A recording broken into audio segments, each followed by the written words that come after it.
20. oktobrī Valmieras Pārgājas pamatskolā ciemojās Svetbank Latvijas jaunatnes basketbola līga un basketbola klubs Valmiera, kur bērniem vadīja sporta nodarbības, liekot uzsvaru uz basketbola elementiem. Kā pavēstīja jaunatnes līgas direktors, tad galvenā doma ir popularizēt basketbolu kā jauniešiem draudzīgu sporta veidu, kā arī vēlme, lai jaunieši pievērstos un uzsāktu treniņus Valmieras bērnu sporta skolā gan zēnu, gan meiteņu grupās. Redzam, ka bērniem patīk, un līdz ar to palīdzam arī vietējām pilsētām, pašvaldībām, sporta skolām, lai piesaistītu bērnus. Un, es domāju, arī atsauksies pēc tam tālāk uz lielo basketbolu, kas arī palīdzēs veidot to piramīdu visā pilsētā. Valmiera. Šogad mēs sākam ar Valmieru, jo mums ar Valmieru vienmēr bijis tāds labs kontakts pretim nākošs cilvēku klubā, pašvaldībā, sporta skolā.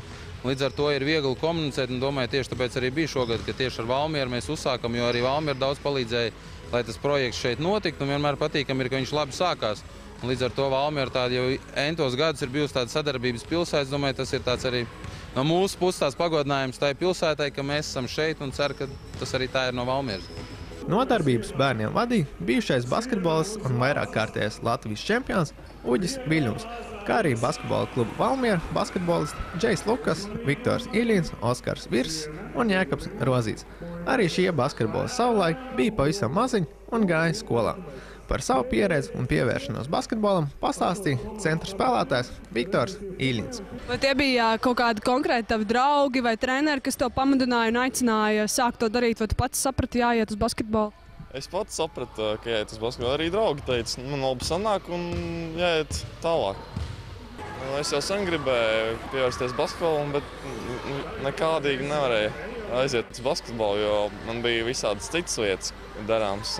Tad aizgāju un viss bija labi. Sāku progresēt un tagad spēlēju Valmierā. Basketbols ir tāda lieta, kur tā galvenā lieta ir komanda. Es sajūtu to komandas visu. Tā kā ģimene, liela ģimene. Tur forši. Tu brauc uz dažādām spēlēm, visu kaut kur piedalies. Tas ir interesanti, aizraujoši. Daudz draugu, daudz visu kaut kā. Visiem bērniem tika izdalīti speciālie Svetbank Latvijas jaunatnes basketbola līgas krekli, kā arī bērni saņēma no basketbola kluba Valmieras spēlētājiem biļetes uz kluba mājas spēlēm Vidzemes Olimpiskajā centrā.